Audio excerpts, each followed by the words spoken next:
boa tarde. Sejam muito bem-vindos aqui ao Instituto de Ciências Sociais, Educação e Zootecnia, ICSES.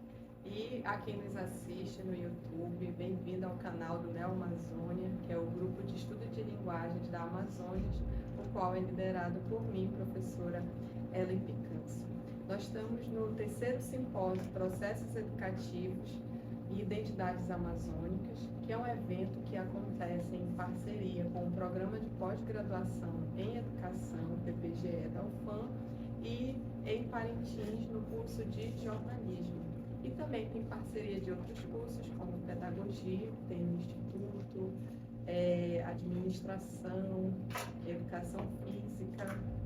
E então, nós fazemos anualmente este evento, estamos muito felizes de contar com a participação aqui no presencial e também quem nos assiste no YouTube. O evento, esse simpósio, ele trata do tema Saberes Ancestrais nas áreas da educação, linguagens e comunicação. O evento teve início no dia 12, com palestra de abertura em Manaus, e aqui também teve participação online pelos nossos GTs, que foi o GT de Linguagem no contexto amazônico, o GT de Educação no contexto amazônico e hoje pela manhã tivemos o GT de Comunicação no contexto amazônico. Então, para encerrar o evento, hoje eu estou aqui com os nossos ilustres convidados, o professor Marlon Silva de Azevedo, que é professor da Escola Normal Superior da Universidade do Estado do Amazonas, o EAC de Parintins, e possui graduação em Letras Libras pela Universidade Federal de Santa Catarina, pós-graduação em Educação Especial Inclusiva pela Faculdade Internacional de Curitiba. Então, muito bem-vindo, professor. Muito grata por aceitar o convite. Aqui, à minha direita, nós temos o José Ferreira de Souza, que é Sateré Maué, e é estudante de doutorado do programa de pós-graduação em educação e pesquisa a educação junto ao Porto Sateré Maué.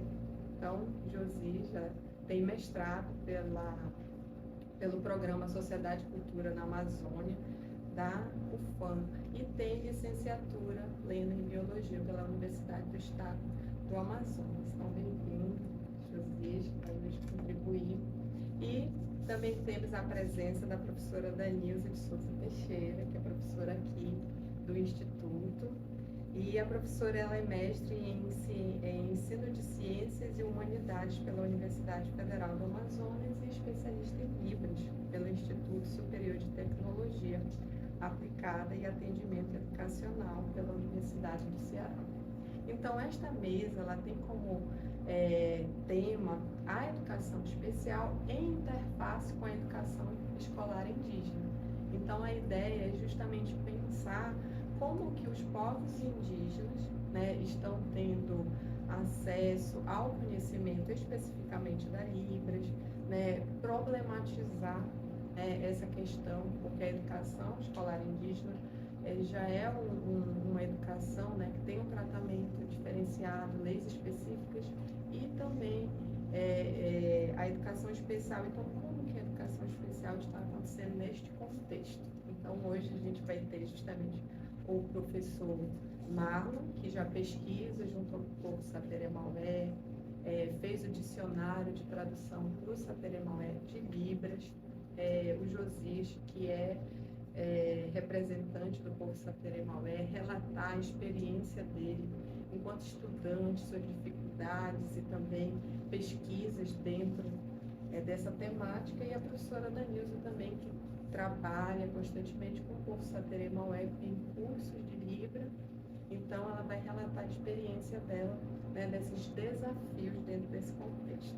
Então, gente, espero que a gente tenha uma tarde de muito aprendizado, e eu estou aqui para intermediar, professora Ellen Picâncio, estudo a área de linguagem, da comunicação e principalmente a educação escolar indígena, e vou tentar intermediar aqui, fazer perguntas por quem nos assistem, mas quem quiser deixar uma pergunta aí no YouTube, depois a gente responde, também vai ser possível. Então, muito obrigada pela presença de todos, e eu convido o professor Marlon fazer a sua explanação. Boa tarde a todos. Agradeço primeiramente pelo convite, a professora Ellen. Eu aceitei, respondi rápido para ela, porque eu vi a temática, achei muito importante. Como ensinar o surdo, o público surdo, e compartilhar. Então, isso é um processo da identidade amazônica, em contexto com a Libras. Isso é muito importante. Então, como a gente fica pensando na tradição indígena, o ensino da língua são diversos, é muito desafios. E aí eu tenho muito interesse na temática dela, né? E quando ele coloca a comunicação, então eu aceitei o desafio. Também aqui em Parintins, em Manaus, é importante divulgar essa comunicação, por exemplo, as palavras. Eu penso que é muito importante. Então, eu aceitei essa temática de apresentar esse seminário aqui, junto com a professora Danilza, né, que é professora de Educação Especial, também como interface, a interface do ensino da educação indígena. Primeiro vou apresentar a história aqui para vocês. Primeiro é o histórico.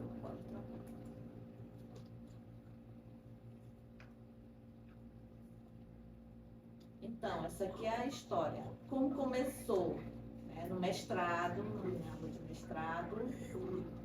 Então, eu, lá atrás, nunca imaginei que isso poderia acontecer na minha vida. Porque eu sempre queria coisas novas, né? Assim como a tecnologia nova, também gosto muito, veio para somar. Então, o meu estudo de mestrado é sobre a língua sateré, indígena sateré. Mas antes, por que eu escolhi esse tema? Porque antes eu ministrei um curso aqui na UFAM, multicultural, aqui na UFAM. Então, foi uma turma de indígenas sateré, como nós vemos na foto aí, as fotos. Então, tinha professores dos interiores que vieram aqui na UFAM, 2014 mais ou menos, e há 12 anos, nesse período. Então eu fiz amizades com o povo indígena. E eu fiquei muito admirada de ver e interessada pelo tema. Os surdos indígenas, saterés, queria contato com eles, compartilhar com eles. Então tudo isso veio a somar. E eu comecei esse tema. E hoje a minha pesquisa continua sobre a língua sateré. Até hoje eu continuo, não abandonei não, sempre pesquiso e também divulgo pelo Brasil. Eu penso que é muito importante assim, compartilhar esse tipo de comunicação com as pessoas surdas. Então, quando a gente encontra um indígena, surdo, da pesquisa, a gente vê documentos, tudo isso relacionado à pesquisa.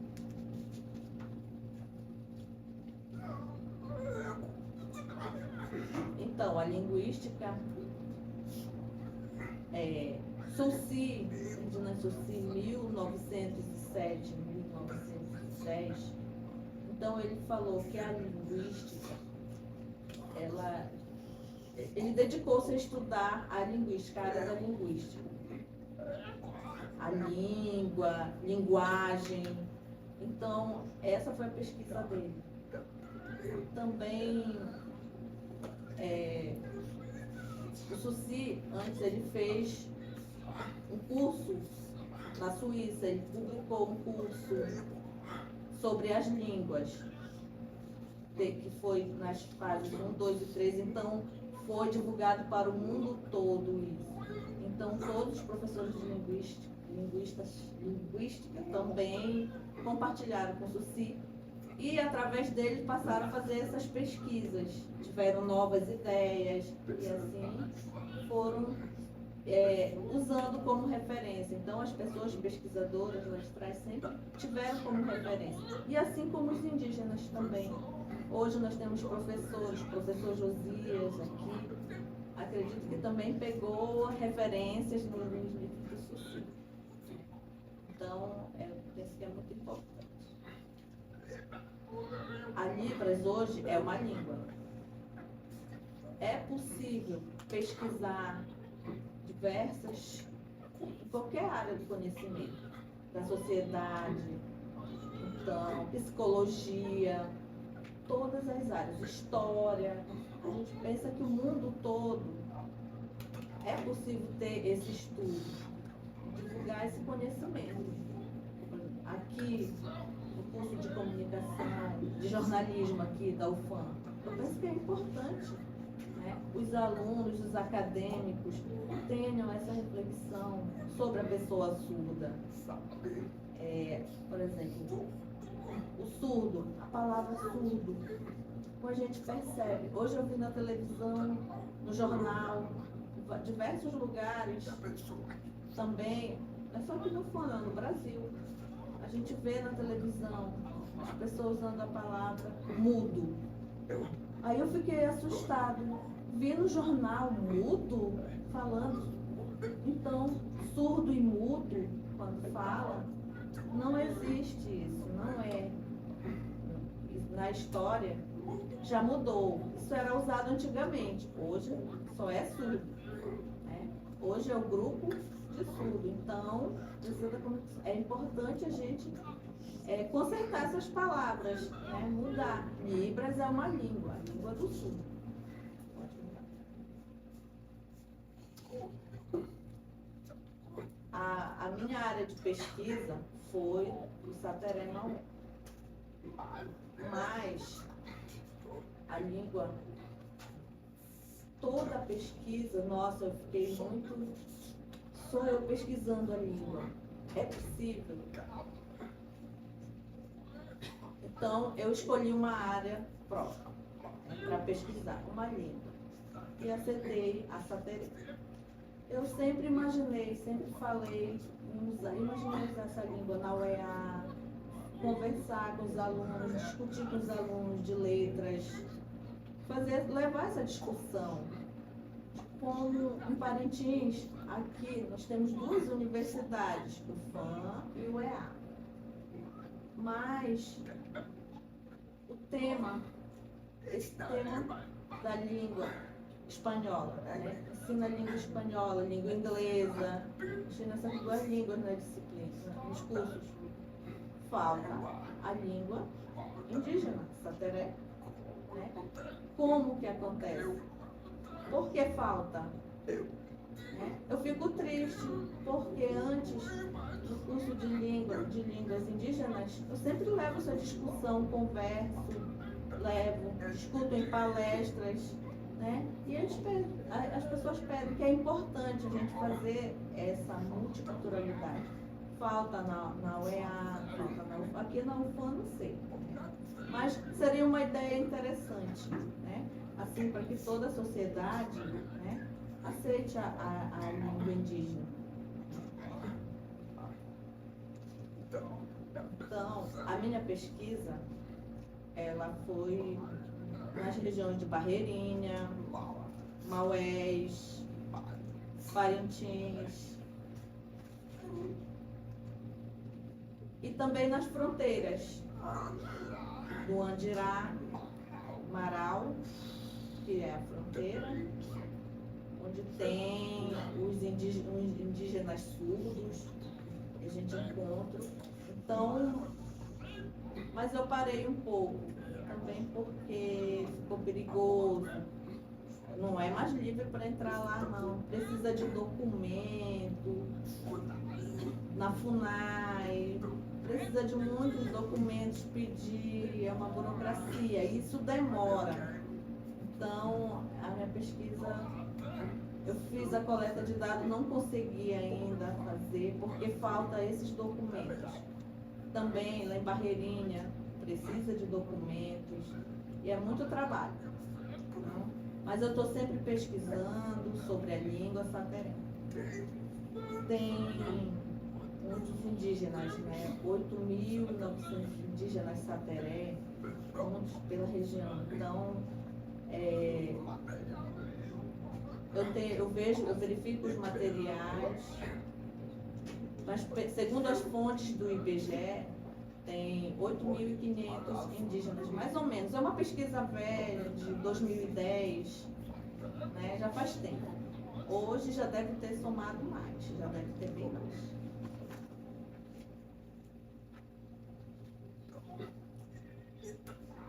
Então, a interface na educação especial e escolar indígena, ela é importante, ela precisa, porque enquanto acadêmico, as escolas públicas indígenas, ela tem o foco próprio. Não pode inclusão, aí isso eu fico muito adorada. Por quê? Essa palavra inclusão, eu lembro, eu só sofri muito com isso. Por quê? Eu sou surdo, né? Estudava junto com os ouvintes, por exemplo, para mim. O surdo, para mim estudar junto. Tem inclusão como? Se o professor não sabe Libras, se o colega não sabe Libras, como que eu ia me comunicar? Como que tem inclusão?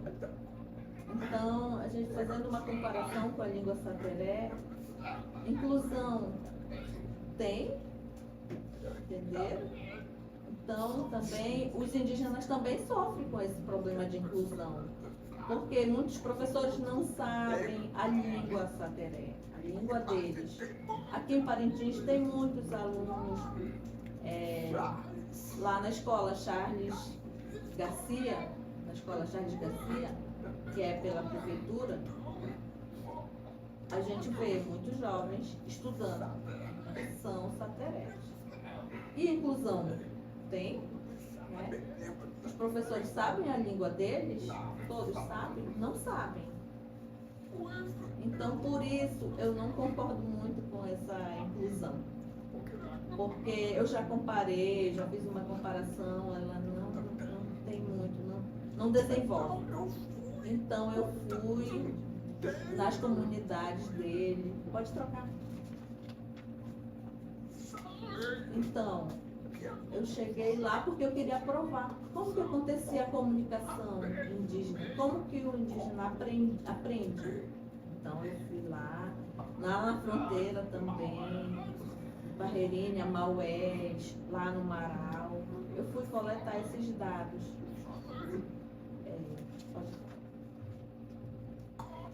Aqui nós temos uma escola indígena em Barreirinha. O nome da escola... Pode trocar. Rosa Cabral. Então eu fui lá para ver como é que era que ensinava. Então eu vi que era maravilhoso o ensino lá. A professora sabia a língua, a diretora sabia, os alunos, todos conheciam, sabiam a língua. Então não tem inclusão. Tudo eles compartilhavam. Tudo, todos, eles compartilhavam tudo. Então, como se fala inclusão aqui em Parintins? Então, eu queria... tem que ir para a escola própria dos indígenas.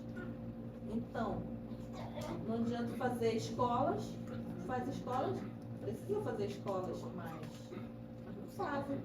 E aí a inclusão com surdo também, essa é uma opinião minha.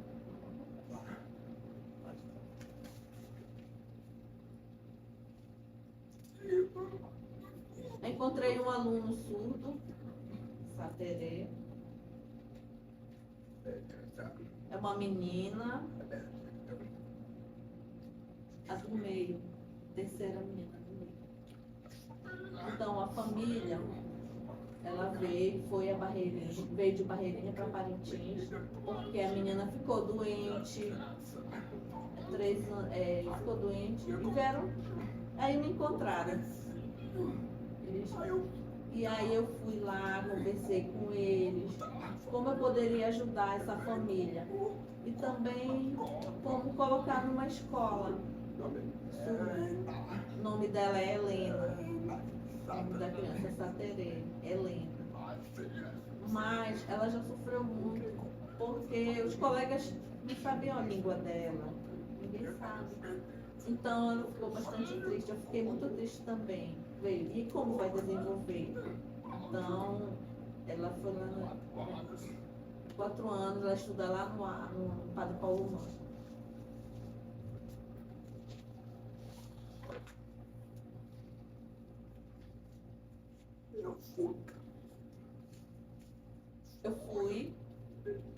Eu fui lá observar o ensino em casa, como é que acontecia.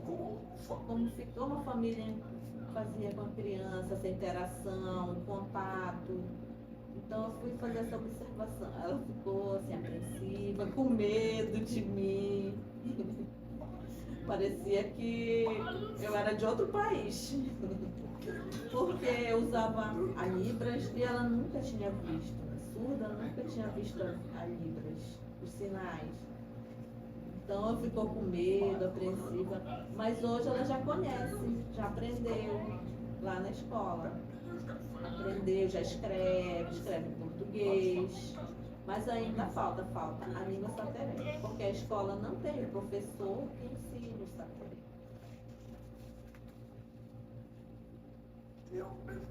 Eu também fui observar um aluno, acompanhar um aluno na pesquisa de mestrado. Como é possível aprender os sinais, né? Como que eles conseguem? Aqui eu fiz uns desenhos, material próprio para criança. Foi para eles verem e aprenderem, a desenvolverem, bem o básico mesmo.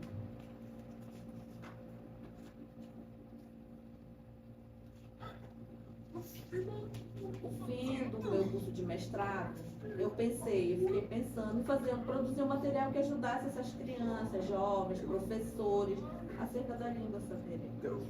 Então eu produzi esse material em 3 línguas. A primeira língua é a sateré, a segunda língua, o português, e a terceira língua, os sinais. Eu fiz os desenhos, fotografei os sinais, escrevi, fiz a escrita, a língua sateré. A língua sateré eu pedi ajuda de um amigo, o professor Josiel, parecido com ele, acho que ele conhece. Então, na semana do mestrado, o Josiel formou em Manaus também.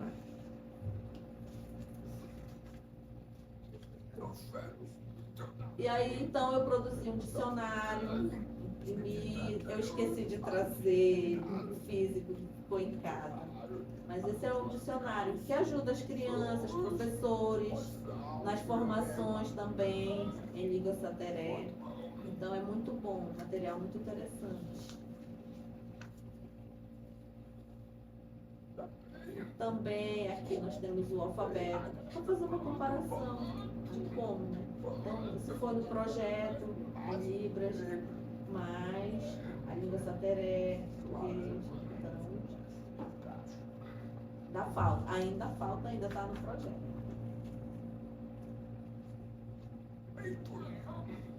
Aqui é os pronomes, né? Como se fala, eu, tu, mi, ela, aitu, nós significa nós, urutu, nós também, eipi, vocês, vós, vocês, miria, eles, Então, estou no projeto, eu quero organizar mais, melhorar mais. Ano que vem, se Deus quiser, eu vou fazer esse material. Vou produzir, concluir esse material. Eu tenho referências de uma amiga minha, Ela é a primeira pesquisadora da língua indígena surda.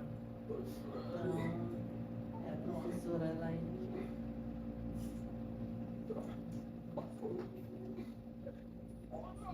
Do Mato Grosso do Sul. Então, ela trabalha lá na universidade com os surdos, tem doutorado. Então, ela me ajuda sempre que eu preciso, me incentiva muito, está sempre junto comigo. Então, eu usei ela como referência. Muito legal, tem um material muito bom e ela é muito famosa no Brasil todo. Preocupada com o ensino dos surdos, das regiões, com a comunicação. Então, sempre pede os alunos dos temas. Sempre que ela pede é referente aos indígenas. Então, sempre apoiando os surdos. Aqui as outras referências, todas na temática indígena, uma por uma. Então, muito obrigado mesmo. Nós que agradecemos, uma palestra, né, extremamente rica, cheia de informações. E aí a gente, né, toca justamente no tema desse momento, dessa mesa, que é essa interface, né? O quanto ele narra a partir da história dele enquanto surdo, numa sala de aula, e ele não conseguia se comunicar. Então imaginem também o indígena, como a gente tem o exemplo de Sateré, né, que vem da sua aldeia, fala unicamente o sateré e vai para uma sala de aula. Da mesma forma que um surdo não vai conseguir se comunicar, né, com os professores, no caso, aprender e desenvolver. Então é bem interessante que é justamente porque essa interface. É porque os mesmos desafios, se a gente pensar, são sujeitos distintos, com problemáticas distintas, mas que passam por esse processo tão difícil que é ser incluído na nossa sociedade, né? No caso dos surdos, hoje temos a Libra, a gente tem aqui, né? Mas aí vamos imaginar, né? Eu, enquanto professora, se a gente tivesse uma tradução de Sateré ao vivo também, como a gente tem, né? É uma conquista que nós precisamos avançar, como ele coloca aqui na universidade. Também temos, professor, essa dificuldade, nós não temos o ensino do Sateré assim como uma disciplina.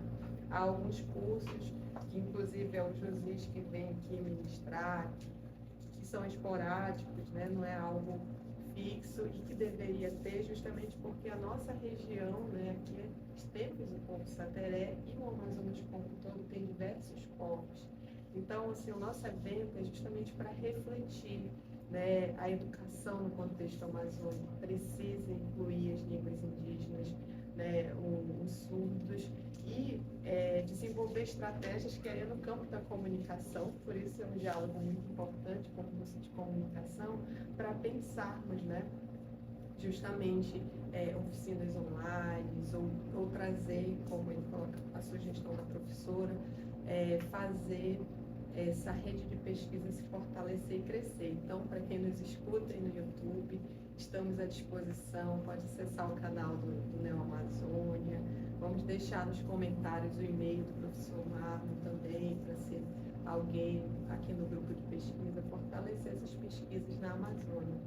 Então, assim, muito importante, e essa é a nossa problemática, né? Como incluir tanto surdo quanto indígena no sistema de educação, no sistema de comunicação, né, da nossa sociedade. Temos leis, mas elas de fato ainda não são efetivadas, devido a faltar um planejamento linguístico, que já é o que eu vejo nas minhas pesquisas, né, de realmente quais metas e quais ações realmente as universidades, as escolas públicas, enfim, né, o nosso governo deve fazer para ganharmos mais, né, tornarmos prática a lei, que, né, no caso da Libras existe, da cooficialização das línguas indígenas não, a nível de país não. Há algumas cooficializações a nível de município. Mas bem, então, muito rica a contribuição, e nós vamos dar seguimento aqui convidando o Josias para fazer essas colocações. Então, ele já é, né, indígena e pesquisa a temática e tem uma vasta experiência. Então, fique à vontade, muito bem-vindo e grata por aceitar esse convite. Ricardo, da RH, Iturriaí, Torânia. Eu queria desejar uma boa tarde, né, para os professores, os colegas, os parentes também que estão assistindo, para todos, né. É muito interessante a gente poder estar trazendo, né, um pouco da visão de pesquisadores, de professores, de colegas indígenas. E eu vou trazer também, relatar um pouco da minha experiência enquanto professor de minha aldeia, né, sobre o território Andiramaral, né, na divisa do Amazonas e Pará, especificamente do rio Andirá. Nós somos divididos em 3 rios, né. Existe o rio Andirá, que é Barrilha, Maués, que é o Marau, o Padi, e nós temos o Aicurapá, que é Parintins. Então, sou do rio Andirá. E falando sobre a educação escolar indígena, né, pegando também a questão da educação inclusiva, a gente precisa entender por que essa educação escolar indígena é muito importante para nós indígenas. E a gente perpassa pela questão de identidade, pela questão da cultura e pela questão da língua, né, que é totalmente diferente da língua portuguesa. E que muitas das vezes a gente tenta trazer essa língua para a sala de aula, para a cidade, mas muitas vezes a gente enfrenta barreiras, né? E a gente sempre começa, de 1988, tá? Quando se faz a abertura da educacional, quando se fala da questão da pluralidade, da inclusão da diversidade, quando se trabalha de povos tradicionais, né? Quando se fala em populações indígenas do Brasil. Então, cada população, inclusive a do estado do Amazonas, que são várias, né? Começando a trazer as suas línguas maternas para a sala de aula, né? Para as cidades.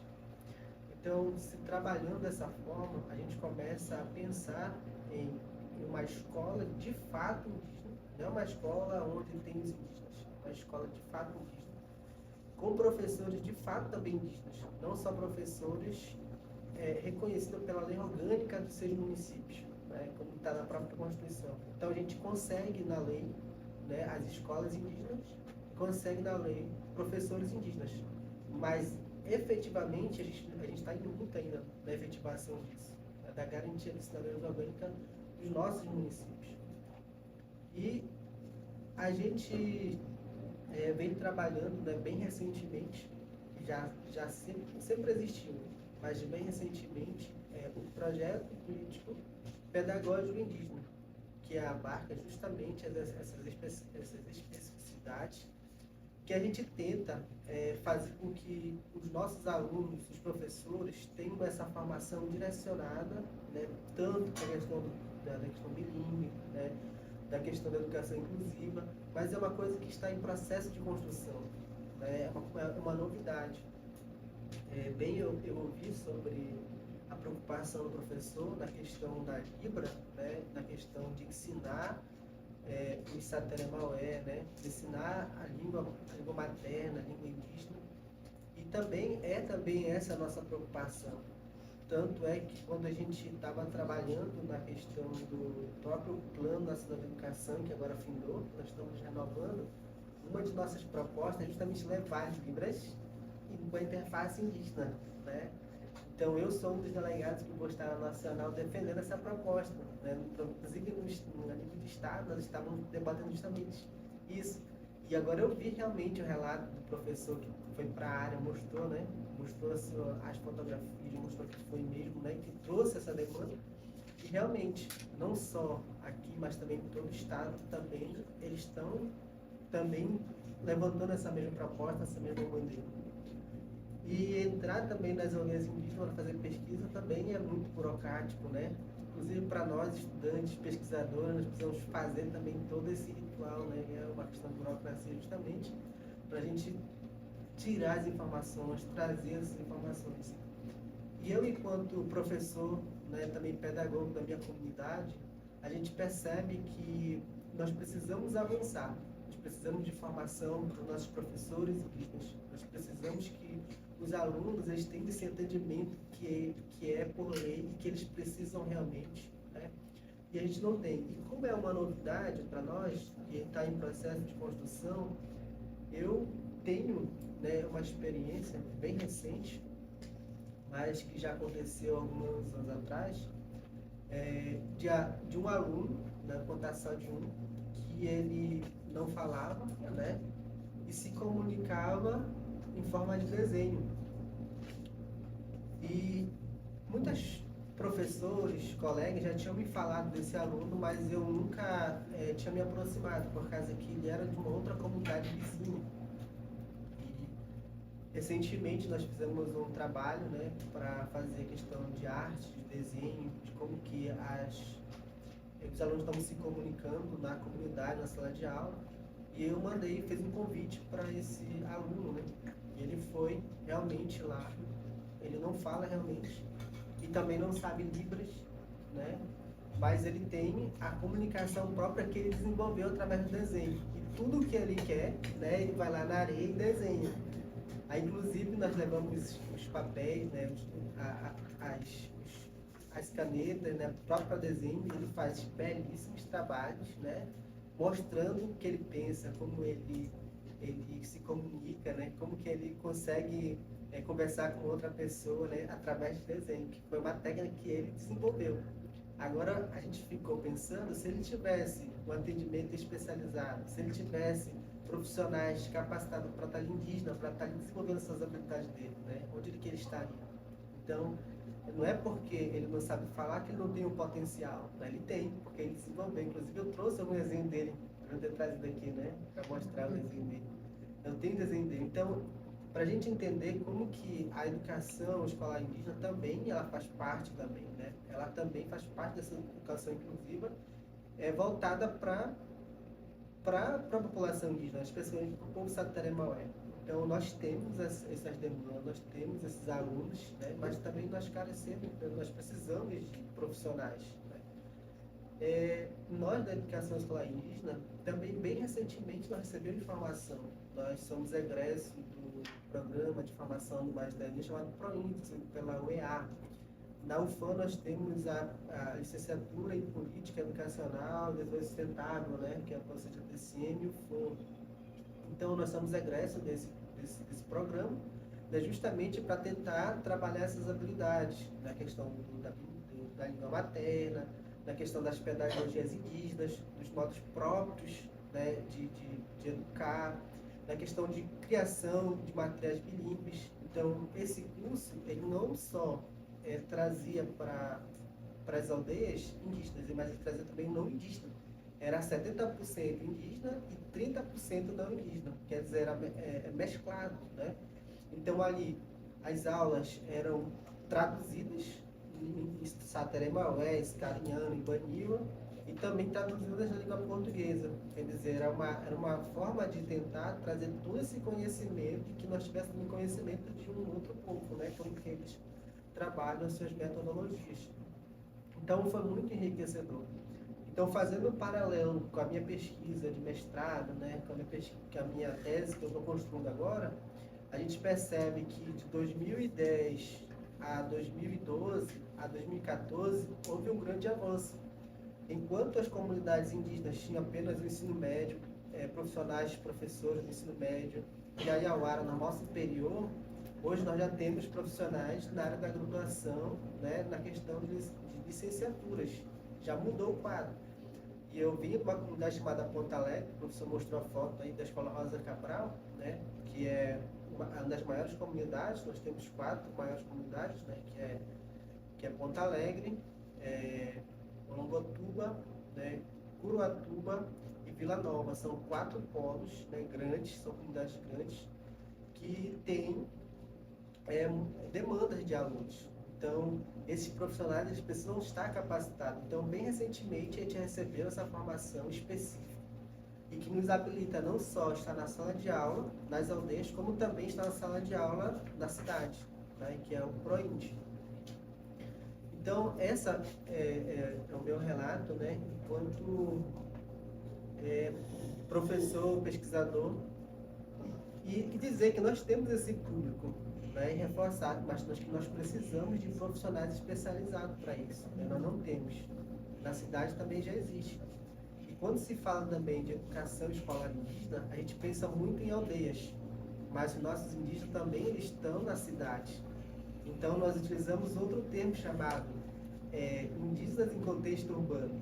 Né? Então, eu já encontrei professores indígenas, já encontrei alunos indígenas que falam assim: Josias, a gente recebe uma educação na aldeia, mas quando chega na cidade, a gente não consegue esses profissionais.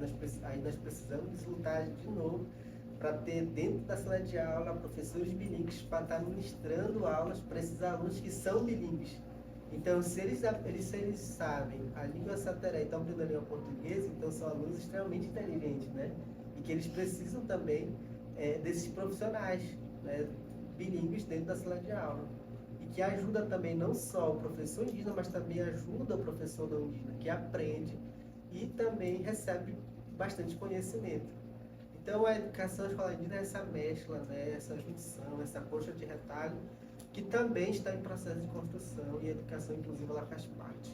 Né? Então, esse é o meu relato de experiência, que eu queria compartilhar com vocês. Obrigada, Josias. Então, é justamente um ponto também que foi tocado pelo professor Marlon e agora pelo Josias, né? A gente pensar as escolas da cidade, né? A inclusão, tanto para o indígena quanto para o surdo, né? Se a gente pensar na nossa realidade Parintins. O indígena, quando vem para a cidade, essa escola intercultural, ela é como se deixasse de existir, né? Enquanto eu penso, né, e aí já é uma proposta enquanto pesquisadora que a gente discute dentro do grupo de pesquisa, é que as escolas do Brasil deveriam ser interculturais, porque nós temos surdos, nós temos indígenas, nós temos quilombola, aqui na área de fronteira, e hoje tem muita migração de venezuelanos. Então, assim, o Brasil é imenso e há diversidade cultural. Então, por que uma escola homogênea, né, que só é uma língua e que só é uma cultura, e não uma escola intercultural em que tem esse olhar e que trabalhe com a diversidade linguística e cultural? Então, essa que é uma problemática muito bem trazida pelo Josias, né, que a educação escolar indígena não deve ser pensada só lá na terra indígena, mas tem indígena aqui, em Parintins, em áreas urbanas do Brasil. Então, né, aí passa de novo pela política linguística, né? Que política linguística e educacional que atende essa demanda, né? E aí é muito interessante, né, esse jovem que se comunica por desenho, não teve acesso a livros. Uma linguagem caseira, línguas emergentes, no caso não pode nem numa Libras emergente, mas a gente está falando de uma forma de comunicação por desenho, outro tipo de linguagem. Ou seja, lá ele não consegue ter acesso a livros, né, na cidade. Então, justamente, a gente não tem um número. Tem pesquisas no nosso grupo que estão tentando quantos indígenas surdos temos. Esses dados são extremamente difíceis, né, porque muitos não entram, não há registro, não há levantamento, porque quando a gente não vê o problema, quando é no nível do governo, então não precisa resolver, né?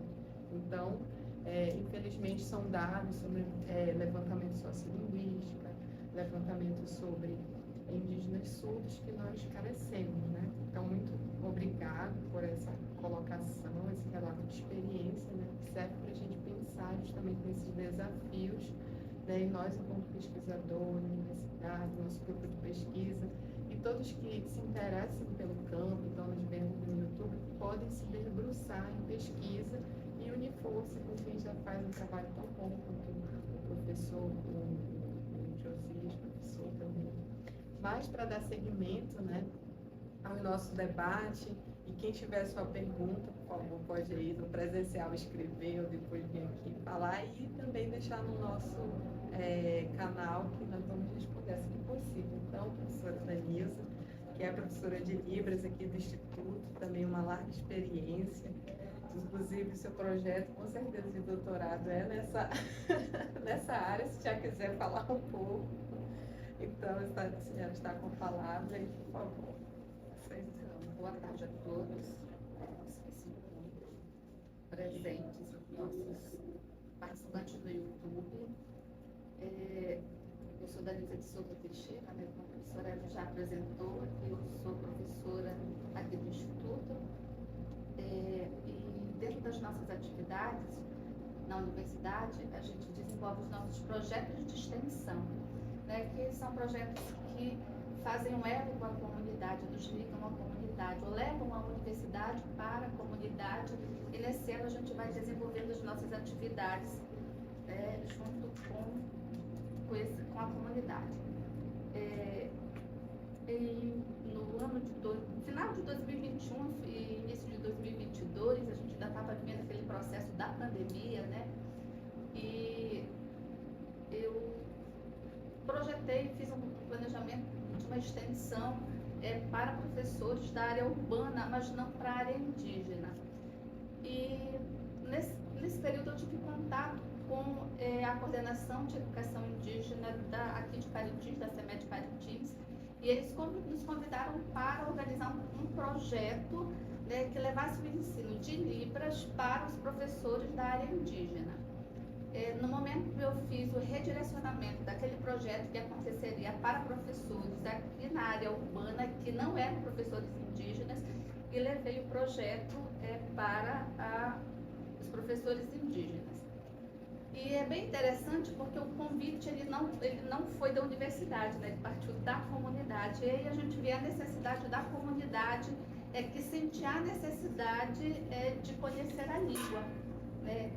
E perguntei naquela época para a coordenação de educação indígena se tinha algum aluno surdo dentro da área indígena. E a resposta é que naquele momento ainda não existia, mas eles tinham a preocupação de ter conhecimento das deficiências e dentro delas a língua de sinais, né, exatamente para se preparar para a chegada desses alunos dentro da área indígena.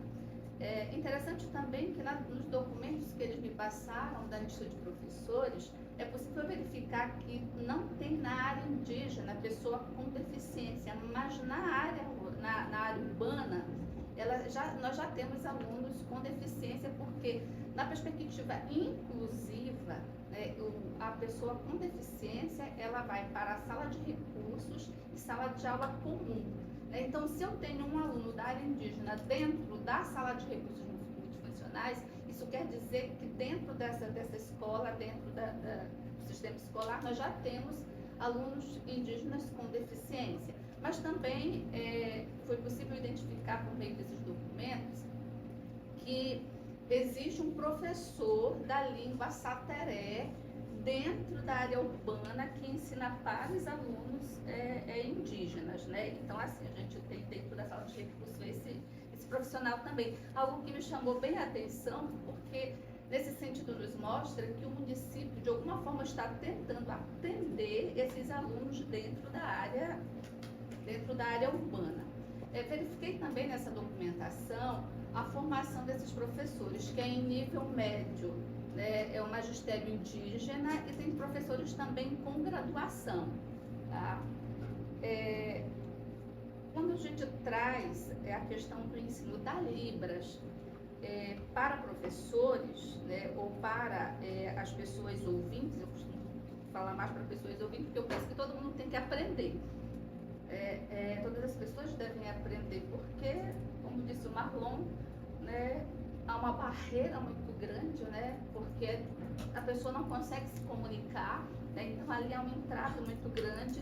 E se nós tivéssemos o ensino da Libras desde a educação infantil, isso seria muito mais fácil, né? Que se a gente verificar, a legislação diz que tem que ter a disciplina de Libras, né? Desde a educação infantil até o ensino superior. Então, se a gente tem a disciplina de Libras, se a gente tem o ensino das línguas das diversas etnias dentro do sistema de educação, seria muito mais fácil o processo de inclusão. Essas barreiras seriam derrubadas com mais frequência. E eu penso que a gente teria mais humanidade, né? Nós estaríamos mais presentes e podendo nos comunicar. Sem as dificuldades, por exemplo, na sala de aula, das barreiras que impedem a aprendizagem dos conteúdos por esses educandos. Então, em 2002, o Brasil regulamentou a Lei 10.436, né, a Lei de Libras, por meio do Decreto 5.626, em 2005. Né? No artigo 3º desse decreto, diz que a Libras deve ser inserida como disciplina curricular obrigatória nos cursos de formação de professores para o exercício do magistério. Né? A gente pensa também que essa determinação governamental ela é muito importante. Por quê? Porque ela permite que a Libras seja disseminada, né? Que a língua seja disseminada, né? E que os professores tenham conhecimento dessa língua e assim, para quando ele chegar na sala de aula, né, ele possa atender o aluno com surdez. Né? Eu às vezes brinco na minha sala de aula que nós fazemos uma graduação e nós não podemos dizer, vou me negar a não aprender, né? Aprender a Libras. Por quê? Porque eu não escolho o meu aluno. Eu não posso dizer, quando eu vou para uma sala de aula, eu quero esse, aquele aluno. Não, os alunos estão ali para que eu possa recebê-los. Então, de alguma forma, eu tenho que estar preparada, né, ou estar disposta, né, a me preparar, a fazer o possível para atender o meu aluno quando ele chega na minha sala de aula. Né? Então, aqui aconteceu que foi a coordenação de educação indígena que chamou, né, para que os professores, os profissionais da área indígena, os professores indígenas, participaram gestores, professores do AE, professores da sala de aula, né? Então, assim, pessoal da secretaria, então foi uma participação geral dos profissionais das escolas indígenas. Então, como a gente não escolhe o nosso aluno, no mínimo, a gente tem que estar sensível para que quando esse aluno chegue na nossa sala de aula, a gente possa estar dispostos a fazer com que eles sejam incluídos. Né? Então, quando a lei chega, parece assim que todo mundo vai ter que aprender, mas na verdade já tem uma sensibilidade, né? Para que a gente se abra para esse novo mundo que é a educação especial. Quando eu cheguei, estava conversando com o Josias, a educação especial é um leque, né? Porque quando eu falo de deficiência, eu tenho várias deficiências e cada uma é um mundo dentro da educação especial. Aí eu tenho transtorno global do desenvolvimento, é outro mundo dentro da educação especial. E eu tenho altas habilidades, superdotação, é outro mundo dentro da educação especial. Então, na verdade, nós, professores, nós temos que estar abertos para muita coisa, né? Estar sensíveis para esse aluno que vai chegar na minha sala de aula. Então, é importante que os profissionais, e quando eu falo profissionais, que eu quero inserir todo mundo, desde a merendeira até o professor, o gestor, porque todos nós devemos aprender a língua, né? Tenham conhecimento. Neste sentido, os projetos foram ofertados para todos esses profissionais das escolas indígenas da área rural e da área urbana. As oficinas de Libras tornam-se relevantes para os docentes, bem como para os discentes que participarão da ACE, haja vista a importância de aprender a Libras. Quando eu falo de discentes, eu estou falando dos discentes dos cursos de graduação que participam dentro das atividades de extensão. Eu acho que foi um encontro bem importante. Né? Eles nunca tinham tido contato com professores indígenas, né? E o contato foi muito importante para os alunos. Mas nosso objetivo, o objetivo do projeto foi ofertar o ensino de Libras para professores, gestores, professores da Coordenação de Educação Indígena e CEMED-PIN. Eu destaco aqui que esse convite, quando eu falo de coordenação de educação inclusiva, eu quero citar o nome dos coordenadores: Elias Menezes, Ednelson Andrade e a professora Ernestina Tayla, que não é indígena. Eu achei muito importante isso aqui. A professora Ernestina, ela faz parte da coordenação, ela não é indígena, mas houve uma reunião dentro da etnia, né, com os chefes para verificar se a professora Ernestina Tayla poderia fazer parte da coordenação. Que há que você ter um acordo, o Josias deve saber bem disso, né? Para entrar alguém de fora, é preciso que se reúna para tenha um aceite, né? Então a professora Ernestina Taila foi aceita para trabalhar na coordenação de educação indígena no município de Parintins. Os objetivos específicos do projeto foi conhecer a língua de sinais brasileira, entender e executar pequenos diálogos simples em Libras, conhecer a estrutura gramatical da Libras, né? Foram realizados, nesse sentido, 2 projetos de extensão, um no semestre 2021-1 e 2021-2. Aqui, quando eu destaco que ocorreu no final de 2021 e início de 2022, tudo isso por causa da pandemia. As escolas atendidas foram as escolas Heraldo Maia da Silva, Odete Gomes, no Itu, Muzu, eu não sei esse nome aqui, tá? Sateré da Paz, Edmilson da Silva, Laudelino Batista e escolas da Zona Urbana, com matrícula de discentes indígenas. O número de participantes no projeto que ocorreu no semestre 2021/1 foram de 39 profissionais dessas escolas. No semestre 2021/2 participaram mais ou menos 20 profissionais.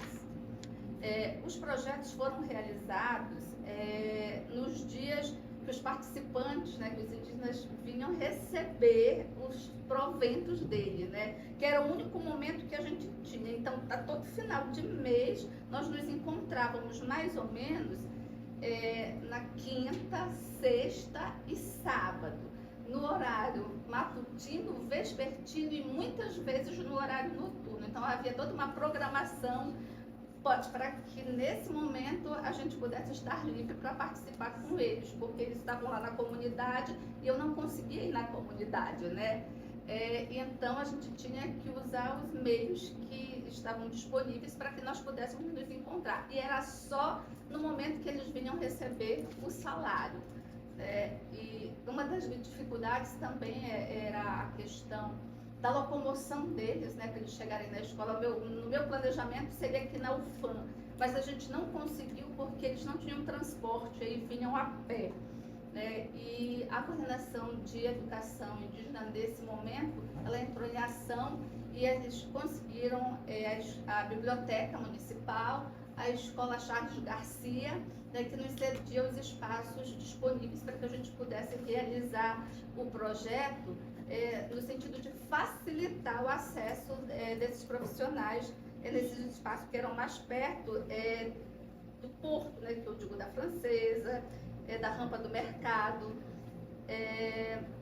O projeto que ocorreu no semestre 2021 teve foco especificamente no ensino da Libras, né, aquela parte gramatical do ensino da língua. No segundo momento, que foi o projeto que ocorreu no semestre 2021/2, nós trabalhamos pequenos diálogos dentro da língua, né? E ensaiamos a contar uma história da etnia, né? Que é Sateré Maué, em Libras. A história ela se encontra no livro Histórias, Lendas e Mitos Sateré Maué, produzido pela SEDUC, né? Produzido por vários profissionais, né? Então nós pegamos essa história, mas foi bem interessante porque a história que está no livro a gente lê, mas eles recontaram a história da forma que eles entendem e que é contada dentro do povo, né? Dentro da etnia, e a gente tem assim uma visão mais geral. Eu acho bem interessante que entre o que se escreve e o que a comunidade indígena conta, o que eles contam é bem mais interessante, tem mais vida. Então eu achei isso bem interessante, né?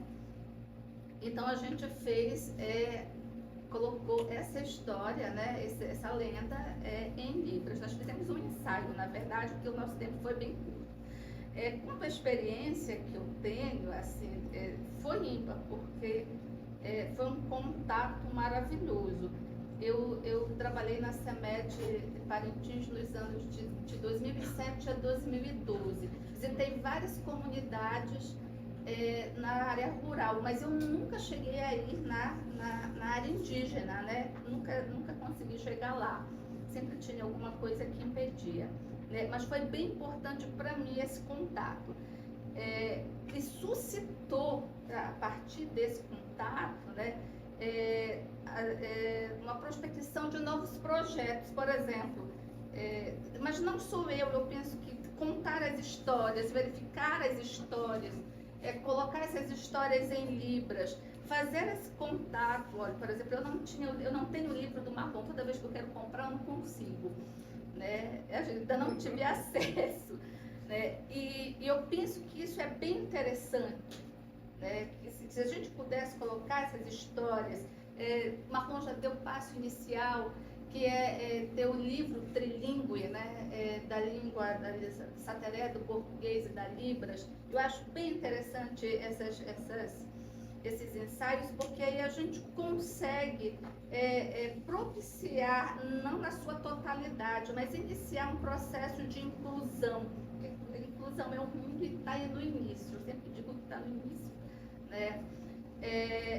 A outra coisa importante é fazer esse elo da comunidade com a universidade, consolidar essa relação para que a gente possa estar mais junto. Eu penso que isso é muito importante, né? E a outra coisa que é importante é o apoio da CEMED. Eu penso que sem o apoio das secretarias de educação, a gente não consegue realizar essas atividades. Então, é muito importante que a universidade, as secretarias, as comunidades indígenas, que a gente esteja ligado. Foi a minha primeira atividade junto com eles. Eu geralmente estou ligada mais à educação especial, na perspectiva da educação inclusiva, né? Eu utilizei como referência para realizar esse projeto, né, o livro da Honora, o dicionário trilingüe do Fernando Capovilla, Strobel e Fernandes, que trabalham os aspectos linguísticos da língua brasileira de sinais. Então, considerando que para mim esse encontro foi muito novo, eu penso que a experiência foi muito proveitosa, né, e suscita novas ideias, novos projetos, porque é interessante a gente estar presente em todo lugar, né, levando um pouco de conhecimento e também apanhando um pouco de conhecimento que esses espaços podem nos propiciar. Então, muito obrigada. Agradeço. Só faz passar as imagens, né? Esse aqui? Isso. Tá. Enquanto passa, deixa. Nós fizemos. Volta lá, por favor. Nós fizemos. Esqueci de dizer que a gente produziu material em libras e sabe. Volta lá, por favor. Aquela imagem. Vai lá. Um pouquinho. Um pouquinho. Aí, tá? Em libras e em sateré, né? Então a gente fez vários materiais e esses materiais foram disponibilizados para as escolas indígenas. Pode passar.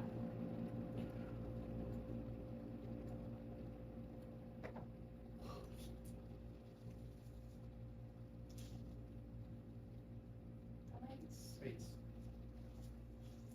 Muito obrigada. É uma experiência muito rica, né? Esses relatos, ele vem justamente mostrar que é um ponto-chave que a professora tocou, né? Que é a relação entre a universidade e a comunidade. A universidade, ela é um tripé, né? Ensino, pesquisa e extensão. Então, a extensão é quando a universidade, né, atende a solicitações, como foi nesse caso, ou pensa, né, ações direcionadas à comunidade. Então, assim, é uma demanda, com certeza, né, das comunidades indígenas por essas formações em Libras precisam justamente ter ações que não sejam esporádicas, né, professora Danilza? Infelizmente, às vezes não continua, né? Então, tem que se efetivar, e aí eu volto a tocar, né? Não só em pensar numa política linguística que envolve, né, diversas línguas, a Libras e língua indígena, mas também no planejamento, né? Que ações de fato, né, devem ser construídas, efetivadas para que os indígenas e né, indígena surdo, todas as pessoas têm acesso à língua, que aí é outra questão que a gente coloca, né? Quando a gente pensa nesse ensino, como a professora colocou, todos aqui falaram, não é só para aquele surdo, mas para toda a população, né? Quando você trata da comunicação e da efetivação de uma política, as pessoas, no caso do Brasil, deveriam ser bilíngues, né? Porque nós temos várias línguas indígenas, então essa proposta que a professora traz, desde o ensino inicial, fundamental, ter o ensino de língua indígena e de livros, faria com que o nosso aluno, né, ao final ali do seu ensino médio, fosse bilíngue, tivesse, né, português e outras línguas como ferramentas para a comunicação. Né? Então, assim, precisamos avançar, eu acho que isso ficou muito claro aqui, né? Por esse ensino desde a base, seja de Libras, seja de língua indígenas. Agora, para isso, a gente precisa de instrumentos jurídicos. Libras já tem, né, a lei que garante, mas, né, desde a base precisa da formação. Agora, as línguas indígenas não. Nós não temos, como eu falei, uma lei em nível do Brasil que garanta esse ensino. E mesmo assim tem a complexidade de pensar, né? São mais de 180 línguas indígenas, então todas se oficializar, todas para o ensino, talvez seja inviável, né? Então teria que haver uma seleção e é toda uma discussão junto aos povos indígenas, né? Mas eu acho que é importante, como todos colocaram, essa política. E aí, por fim, ressalto essa questão dos custos. Quem nos assiste e é de outro estado, se locomover aqui no Amazonas, na Amazônia, não é fácil, né? Então, para você ir numa aldeia, né, não tem barcos aqui não tem estrada, né? Somente barcos, e esses barcos não são diários, né? Uma vez na semana, então a gente tem custo para alugar uma voadeira, que é o tipo de barco que é mais rápido e não é barato. E aí tem alimentação, deslocamento, pedir autorização para chegar até lá e ministrar um curso. Então, acho que é importante também isso, né? Que às vezes as ações a gente não consegue realmente ir lá na aldeia e, como ela colocou, vem o indígena receber seu conhecimento na cidade e é aquele momento e oportunidade de 1, 2 dias de ir ofertar uma oficina. Porque para chegar na aldeia, o custo é alto e nós não temos, muitas vezes, pesquisas desse tipo de financiamentos, né? O Brasil, às vezes, né, o financiamento para alguns tipos de pesquisa é mais difícil e estamos também na luta para conseguir, e aí a gente consegue bolsa. Mas é isso, então a região amazônica é bastante complexa, né? As idas, precisamos desse volume, mas é muito importante, como falou, né? Aproveitar esses espaços, como a senhora fez, e dar a formação e conseguir, né, caminhar um pouco mais no desenvolvimento do ensino da Libras e inclusão, né, daquele aluno e de todos, né? Precisam conhecer Libras e também precisamos conhecer as línguas indígenas. Então, muito obrigada por esse, né, momento. Eu vou abrir agora para as perguntas aqui no nosso público presencial, quem quiser fazer, né, ou escrever no papelzinho, tem. Podem falar daí, tá bom? Ou aqui de mais próximo, por causa do nosso áudio.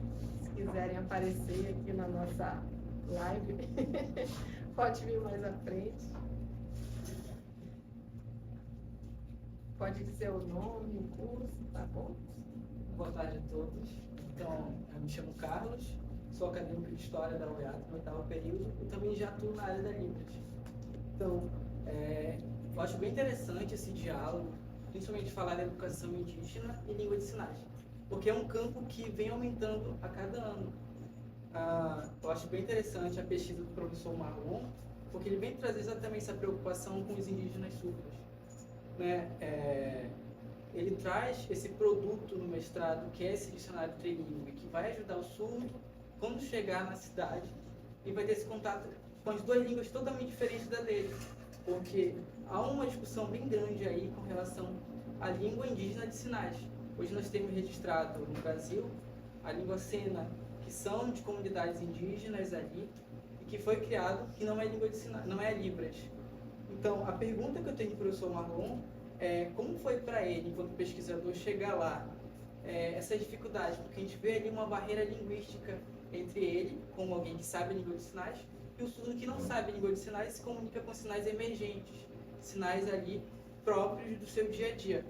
E fazendo esse mesmo gancho, a gente vai ver na fala do professor Josian, que ele vai trazer que a questão indigenista, a educação, só vai ser falada depois de 1988, ou seja, e antes.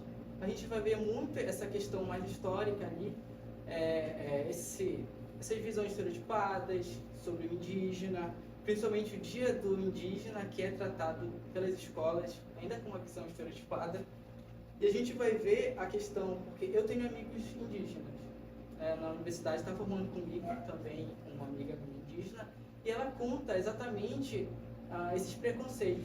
Ela disse que quando chegou em Parintins, ela tinha vergonha de usar os adereços, usar o grafismo. Por quê? Porque as pessoas, por mais que tenham um festival no mês de junho, se coloquem por cá, façam grafismo, ainda tem essa visão muito de que o indígena é algo exótico. A gente ainda percebe muito isso. Durante a fala dele, entra muito essa questão, e eu lembrei de um autor que eu trabalho também, que é o Nestor Canclin, que ele vai tratar da questão do hibridismo cultural, que é necessário ser tratado, né? Essa questão de tratar a educação indígena, políticas, é algo que fica muito preso dentro da universidade. E as pessoas acabam vendo ali como algo muito elitista, algo de um grupo específico. E é necessário que tenha esses diálogos, com a sociedade, para que quebre esses paradigmas, quebre essas visões estereotipadas que tem dali. Há muita invisibilidade, né? E a professora, ela trouxe a questão da língua de sinais, o reconhecimento, né? A gente vai ver ali em 2002, a lei de Libras, e nós vamos ter o decreto 5626, só que a gente vai ter um pequeno detalhe que só vai chegar na universidade 10 anos depois. E esses profissionais que se formaram durante esse tempo, a gente percebe muito. A gente vê que o professor Marlon fala que ele não gosta de tratar o termo de inclusão. Geralmente a gente já conversou, a gente trabalha mais, as escolas elas integram os surdos ali, tanto o surdo quanto o indígena. E ela não tem esse cuidado com a língua. A gente vai perceber, pegando um pouquinho na fala do professor, hoje os indígenas mais novos, eles não sabem, a maioria não sabe sua própria língua nativa. Isso é uma preocupação porque a língua indígena, durante todo esse processo de colonização, estava caminhando para a extinção, como aconteceu durante o etnocídio, durante todo esse processo de colonização. E a pergunta também do professor é com relação a como que está sendo esse ensino da língua indígena escrita para esses alunos. Porque, como eu falei, como eu tenho contato com indígenas, eles falam que eles sabem a língua oral, através da tradição oral, mas eles não sabem ali a língua escrita, que é uma realidade muito forte e frequente na região, principalmente na região amazônica. Também uma outra questão essa questão de escolas especiais, escolas inclusivas, escola bilíngue. É uma realidade que a gente sonha muito que aconteça, em que o surdo ele aprenda o conteúdo diretamente na sua língua, sem ali ter alguém fazendo intermédio, como tem aqui os intérpretes passando de uma língua para outra. Assim os indígenas, eles tenham alguém na universidade, porque a LDB, quanto as outras políticas ali indigenistas, elas focam mais no ensino fundamental, médio. E na universidade, quando chegam, eles ficam ali, como tem um professor que fala, ficam à locé, ficam ali abandonados, e eles que têm que procurar uma forma de como acompanhar os conteúdos. E a pergunta para a professora é: como foi na sua perspectiva com esse curso de língua de sinais para os professores, para a senhora enquanto da área? Como foi, no seu ver, foi algo produtivo e também com os projetos de extensão? Então é mais ou menos esses pontos e essas perguntas que eu trago aqui. Obrigada. Então a gente começa dando oportunidade para o professor Marlon, aí tem que para que possa responder, né, tanto aqui no presencial quanto a quem nos assiste, e depois a gente passa para o professor José Espanhoso na mesma ordem de fala, tá bom? Então, por favor, professor Marlon pode responder. Primeiramente, um prazer, Carlos, estar aqui, a sua pergunta interessante. Eu lembrei, fiquei arrepiada. Fácil não. Então, é muito difícil. Primeiramente, perguntou como eu tive coragem de ir nas aldeias, como foi que eu cheguei lá. Então eu precisava, porque eu lembro que eu precisava contribuir com a professora Danilza, com a pesquisa indígena, em vários lugares. A pesquisa de mestrado, eu precisava provar, encontrar o sujeito indígena sul, né, e fazer o quê? Então, eu fui primeiro lá na FUNAI, perguntei, tem surdo indígena essa Teré? Perguntei. E a resposta foi não. Então eu fui lá na casa dos indígenas, perguntei se tinha surdo que morasse lá, também responderam que não tinha. E assim eu saí procurando em Parintins, não encontrei. Mas a gente sabe que tem, estão por ali, não sabemos por onde está. Então eu viajei para Barreirinha, lá para a região do Ondirá, Marau, e também eu fui procurando as escolas. Rosa, lá, eu fui lá. Era longe, bem distante. Procurei. E aí, um mês antes eu organizei e vacinei. Não fui sozinho não. Fui junto com o professor Josiel, professor de indígena Sateré. E assim eu fui lá, compartilhei com ele, por favor, queria sua parceria na minha pesquisa de mestrado. E aí ele foi junto comigo lá para a aldeia. Antes, ele pensou nos custos, que é difícil, não queria muito aceitar. Então, depois eu conversei com ele, e convidei ele para a minha luta e ele aceitou. Nós fomos. Mas nós precisamos dos custos, o apoio financeiro, como é que ficava? Eu precisava organizar dessa forma, comprar as coisas, materiais para levar, para ir na lancha, por exemplo, gasolina, é caro, a gente sabe, comprar comida, diversas coisas. Então foi uma semana, tinha que ficar lá uma semana em Barreirinha e depois ir para a aldeia, realizar a pesquisa. Então eu encontrei uma ou duas pessoas que vieram, eu encontrei um ou dois surdos lá na aldeia. E aí fiquei preocupado, como é que vai, como é que fica, né? Então encontrei mais 3 alunos jovens, sim, eles estudavam lá na Escola Rosa, né? Há 13 anos atrás. Também encontrei por ali, nos lugares longes, somando deu 10 surdos no total. 3 já estudavam e 7 não estudavam. Então não queriam estudar. Mas eu fiquei feliz por ter encontrado nas aldeias e compartilhado, interagido com eles, diferente daqui.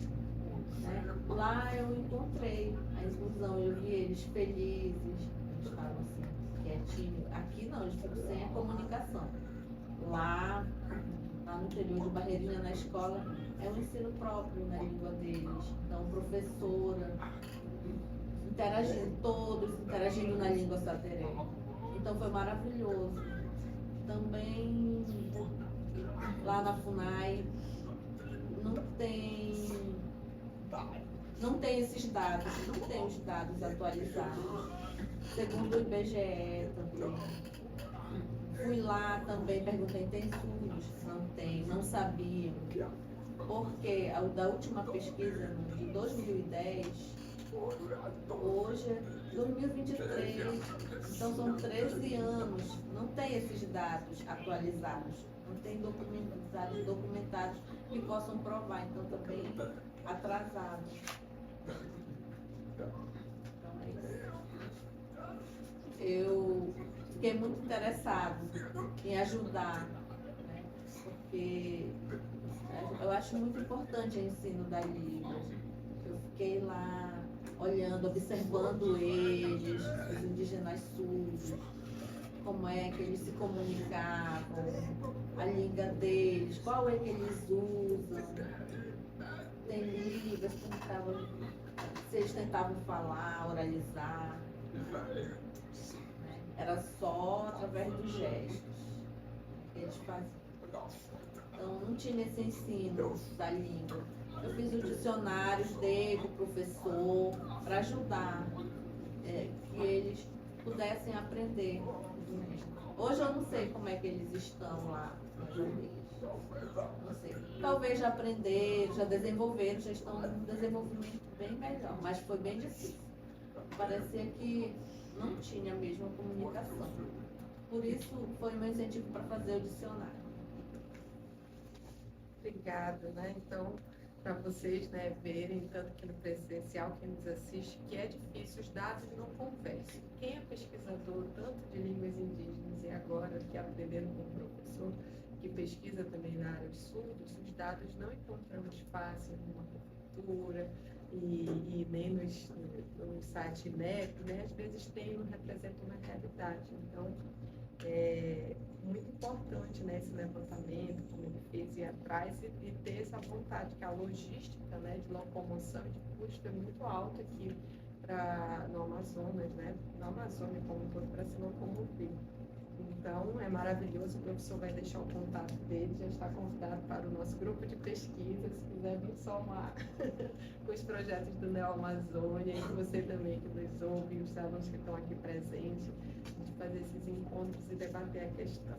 Então, muito rica, né, e que importância ele tem, né, de levar Libras até lá e de promover essas formações tão necessárias, né? E que triste que a gente tem que andar e ver, olha, ele tem um aluno surdo, apesar de que nos dados oficiais não aparecem, né? Então, que maravilhoso o seu trabalho, professor. Então, José, já lembra da pergunta que a gente fala? Mas então, como até no teu ensino da escrita, sabe, como é que está, né? Primeiramente, quando a gente vê o slogan do nosso próprio Estado brasileiro, né, que sempre fala de avanço e de progresso. Então, na educação não foi diferente, né? Quando a gente fala de 88, é porque de 88 a diversidade ela foi incluída, né? Se prestou bastante atenção à população indígena como bolas de ilhas, né? E assim nós fomos construindo junto, né? Não só indígena, mas também outros movimentos sociais.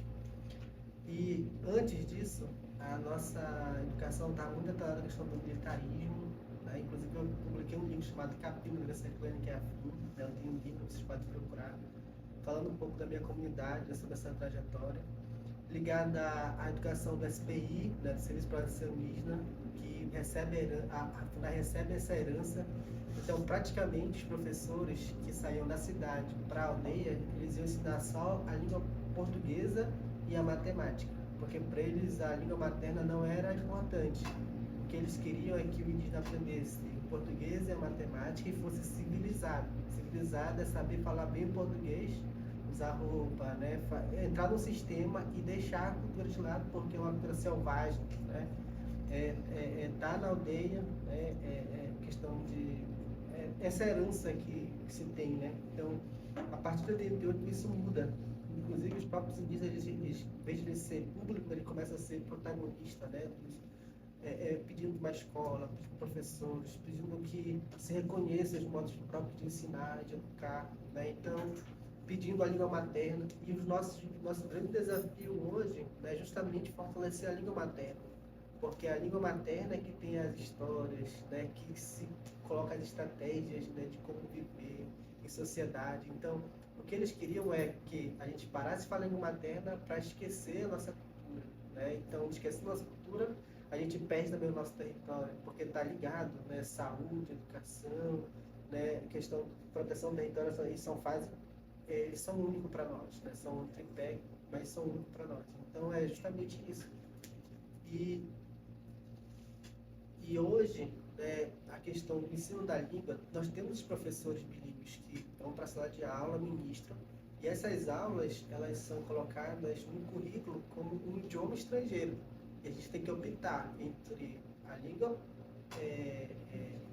indígena, a inglesa e a espanhola. A gente não pode ter as duas ao mesmo tempo, né? Então, é um desafio também que a gente precisa dizer, não, essa aqui é a própria nossa. Mas também nós queremos também o inglês, nós queremos também o espanhol, né? Então a gente tem que optar entre uma e outra. E esse também é um, nós temos outro também, que é trazer esses professores para a cidade, para que eles também possam estar referenciando, dando atendimento para os nossos alunos que também estão na cidade, porque nós temos alunos na cidade. E muitas das vezes também acontece nessa aí também, que ele fala assim, você saiu da aldeia, você não precisa mais, você é comum como todo mundo. Mas a realidade não é isso, né? Por isso que existe essa educação escolar indígena que precisa ser expandida. Né? Não importa se eu estou na aldeia, se eu estou na cidade, continuo sendo santaré, eu continuo sendo indígena, continuo falando a minha língua, então eu preciso desse atendimento porque é um direito, né, que a gente tem.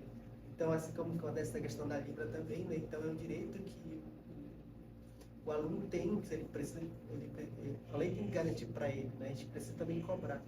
Então é isso que acontece hoje, né, entre aldeia e cidade, nessa transição dos indígenas. Quando ele está na cidade, não quer dizer que ele não quer mais ser indígena, né, mas ele traz com ele a língua, a identidade. E também ele precisa também trazer essas informações para a sala de aula, fazer esse feedback, né, de entrega também, de receber também, assim crescer, né, junto com outros alunos. Certo, que é importante, né?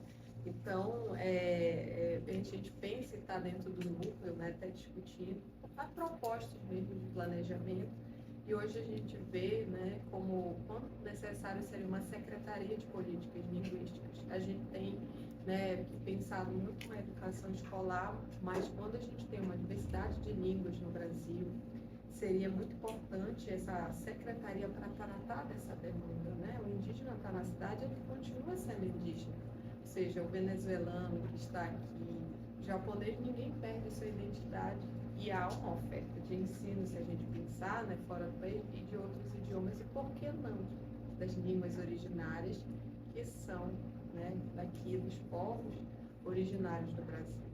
Então, essa questão que ele traz, né, mais uma vez fortalecendo, não apenas a identidade, precisamos de uma política linguística, e quem sabe uma das ações seria essa criação de uma secretaria de política linguística para discutir e efetivar essas demandas que todos aqui narraram, né, que experienciaram e que há esse desejo. E aí, passo a palavra para a professora Danilza, justamente, né, para a última pergunta, né, como foi o curso, né, justamente porque ele permitiu fortalecer, né, que demandas, né, trouxeram. Assim, Eu acho bem interessante a pergunta, Carlos. Os projetos de extensão, a gente tem uma obrigatoriedade de ter um relato dos participantes externos, né, da comunidade, sobre o que eles pensaram do curso, qual o significado e como foi o curso para eles. E eu tenho esses relatos escritos, entendeu? Demora a jogar os meus relatos, porque eu ainda penso em fazer muita coisa com eles. Mas é bem interessante a aceitação, porque a gente tem que pensar que, primeiro, que a demanda veio de lá, né? A demanda foi da Coordenação de Educação Indígena. Quando eu penso que foi da Coordenação de Educação Indígena, eu penso que os profissionais da escola tinham necessidade de fazer o curso. Então, aí já começa a ser interessante, né? Já começa, a gente já percebe que eles querem a formação.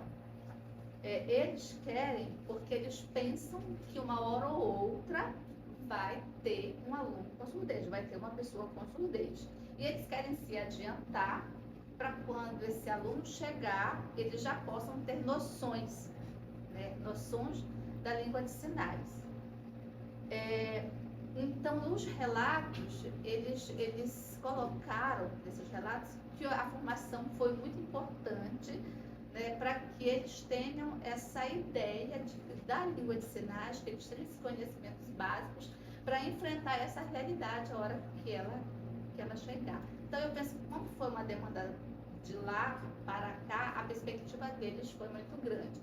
E a resposta também do interesse, ela vem quando eu termino o primeiro projeto de extensão e que eles me pedem um segundo projeto de extensão, né? E aí isso já destaca o interesse deles em querer aprender a língua de sinais. Então eu penso que tanto para eles quanto para mim, a experiência foi ímpar.